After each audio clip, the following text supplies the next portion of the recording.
and my dear students, today's class is about the topic moving coil galvanometer. So as you can see here, the moving coil galvanometer basically consists of this green color cylinder. What is this green color cylinder? So this is a stationary soft iron core. So it is a cylinder made up of soft iron. We call it as core in the galvanometer. अब ये जो cylindrical core है, इसके ऊपर आपको ये black colour का rectangle PQRS नजर आ रहा होगा. What is this rectangle PQRS? So this is some conducting wire coil. The wire is wounded on that cylinder. So we say PQRS is the coil which is wounded on this soft iron cylinder. This complete arrangement, इस arrangement को हमने place किया हुआ है north and south pole of a strong magnet.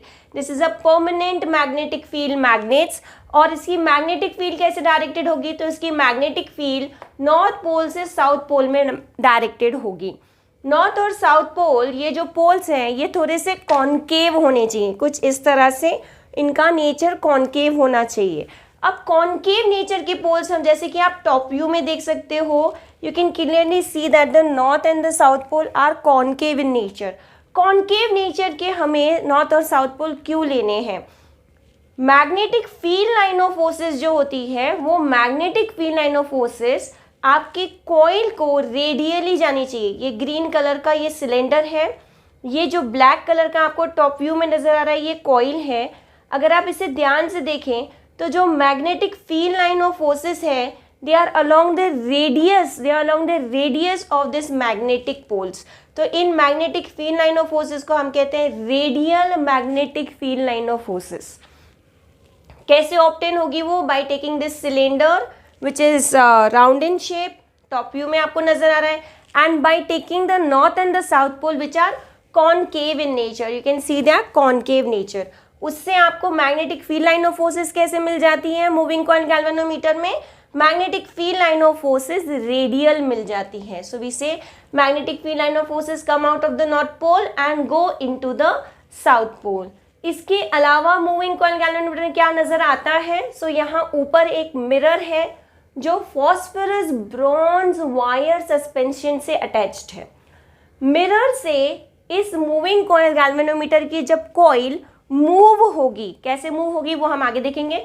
जब इस moving coil galvanometer की coil move होगी तो एक डिफ्लेक्शन पॉइंटर से क्रिएट होगा और उस डिफ्लेक्शन को देखने के लिए ये मिरर यहाँ पे हमने अटैच किया हुआ है.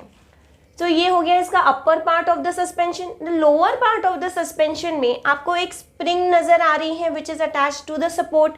Now what is the property of this spring? तो spring has a property of elasticity. तो जो भी डिफ्लेक्शन कॉइल के मूव होने के कारण जनरेट होगा, उसी तरह से अनट्विस्ट करते हुए एक अपोजिट डायरेक्शन डिफ्लेक्शन ये स्प्रिंग जनरेट करेगी. अब इसके अंदर डिफ्लेक्शन कैसे जनरेट होता है? ये जो रेक्टेंगुलर कॉइल है PQRS, जब इसमें से करंट पास किया जाएगा, इस करंट के फ्लो होने के कारण इसके ऊपर दो फोर्सेस एक्ट करेंगे. यहाँ पे आपको नजर आ रहा होगा, this is the force which is represented by a point. इसका मतलब क्या है? तो इसका मतलब है ये जो फोर्स है ये इस तरह से परपेंडिकुलरली बाहर की तरफ से, बोर्ड से या प्लेन ऑफ द पेपर से या बोर्ड से वो परपेंडिकुलरली बाहर की तरफ एक्ट कर रहा है. तो ये जो फोर्स है जो आपको नजर आ रहा है वो कॉइल पे इस तरह से एक्ट कर रहा है. और यहाँ पे जो हमने फोर्स नजर आया, यहाँ पे फोर्स क्रॉस से रिप्रेजेंट किया हुआ है, मतलब it is going inside the board. तो ये स्ट्रक्चर आपको कैसे नजर आ रहा है? तो बेसिकली एक सिलेंडर है, उसके ऊपर कॉइल है, उसके ऊपर दो फोर्सेस एक्ट कर रहे हैं, एक फोर्स बाहर की तरफ, एक फोर्स अंदर की तरफ. तो जब इस तरह के अपोजिट फोर्सेस एक्ट करते हैं तो इन्हें हम कहते हैं कपल ऑफ फोर्सेस. जैसे साइकिल का हैंडल हो गया, साइकिल के हैंडल को आप जब टर्न करवाते हो या आपके टू व्हीलर के हैंडल को जब आप टर्न करवाते हो तो आपको एक फोर्स बाहर की तरफ और एक फोर्स अंदर की तरफ लगाना होता है, तो उससे क्या हो जाता है, वो रोटेट हो जाता है। तो इसी तरह से ये रोटेटिंग फोर्स इसके ऊपर अप्लाई होता है और ये जो कॉइल है PQRS, करंट के फ्लो होने के कारण वो कॉइल घूमने लगती है। अब इसके नीचे जो स्प्रिंग है उसके कारण ये कॉइल क्या होगी, अनट्विस्ट होगी। तो पहले क्या हो रहा है, पहले फिनोमिना में ये कॉइल ट्विस्ट हो रही है और नेक्स्ट फिनोमिनन में ये कॉइल अनट्विस्ट हो रही है। तो जब जब इसके अंदर से करंट पास होगा, अब इसके अंदर से करंट कैसे पास होगा, तो moving coil galvanometer traditional method of voltmeter या एमीटर होता है। मतलब वो डिवाइस जिससे आप किसी भी सर्किट के थ्रू फ्लो होता हुआ करंट या किसी भी सर्किट के थ्रू फ्लो होता हुआ वोल्टेज आप कैलकुलेट कर सकते हो। अभी करंटली तो हम डिजिटल वोल्टमीटर्स और एमीटर्स यूज़ करते हैं, बट इसी तरह से करंट इसके थ्रू पास किया जाता है। जितना करंट इसमें पास होगा, वो मूविंग कॉइल गैल्वेनोमीटर की कॉइल के थ्रू जितना करंट आप पास करोगे उतना उसमें डिफ्लेक्शन नजर आएगा। इसीलिए हम कहते हैं कि ये एक as a ammeter, as a voltmeter use किया जा सकता है। तो इसकी वर्किंग इन शॉर्ट हम देख लेंगे। n नंबर ऑफ टर्न्स है इस कॉइल में, a उसका cross section area, b magnetic induction of the radial magnetic field. मैंने आपको जस्ट एक्सप्लेन किया, मैग्नेटिक फील्ड रेडियल क्यों है, because of the circular nature of the cylinder, soft iron core and the concave nature of the north and the south pole. इसके लिए यहाँ पे जो मैग्नेटिक फील्ड जनरेट होगी वो रेडियल मैग्नेटिक फील्ड होगी। मैग्नेटिक फील्ड की डायरेक्शन कहाँ से है, नॉर्थ पोल से साउथ पोल तक उसकी डायरेक्शन है। Current flowing to the circuit से I and torque the rotating force, ये टॉर्क किसके कारण जनरेट होगा, तो ये जो फोर्सेस आपको दो नजर आ रहे हैं, एक बोर्ड से बाहर की तरफ, एक बोर्ड से अंदर की तरफ, उसके कारण टॉर्क जनरेट होगा due to the flow of current.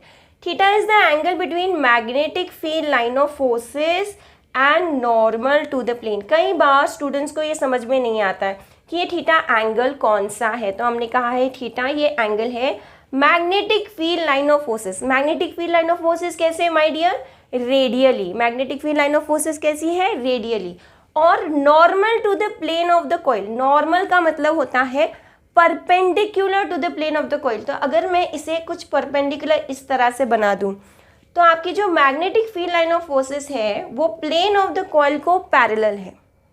Magnetic field line of forces parallel होने के कारण और नॉर्मल परपेंडिकुलर होने के कारण हमेशा नॉर्मल और magnetic field line of forces में कितना एंगल बन जाएगा, तो हम कहते हैं हमेशा नॉर्मल और magnetic field line of forces में 90 डिग्री का एंगल बन जाएगा।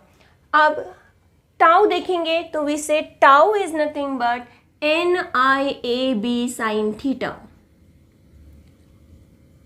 थीटा इज 90, थीटा को 90 सब्स्टिट्यूट कर देंगे, टाउ आ जाएगा NIAB sign 90। How much is sin 90? Sin 90 is 1. So we say tau is NIAB. ये कौन सा टॉर्क है, सो ये हमारा डिफ्लेक्टिंग टॉर्क है। किसके कारण आया, ये I amount of current flow होने के कारण ये टॉर्क यहाँ पर हमें नजर आ रहा है। अब जो कॉइल है वो ट्विस्ट हो चुकी है, कॉइल ट्विस्ट होने के कारण स्प्रिंग में या फॉस्फोरस ब्रॉन्ज केबल में इलास्टिसिटी कंपोनेंट होने के कारण एक डिफ्लेक्शन आ गया है। अब ये जो अपनी इलास्टिसिटी प्रॉपर्टी के कारण एक रिस्टोरिंग फोर्स लगाएगा और एक रिस्टोरिंग टॉर्क जनरेट करेगा। So we say this restoring torque और while untwisting this spring will generate some deflection. ये स्प्रिंग कुछ डिफ्लेक्शन कॉइल में बनाएगा, उस डिफ्लेक्शन को क्या देते हैं, फाई। अब ये डिफ्लेक्शन कैसा होगा, सो ये डिफ्लेक्शन होगा रिस्टोरिंग टॉर्क को डायरेक्टली प्रोपोर्शनल।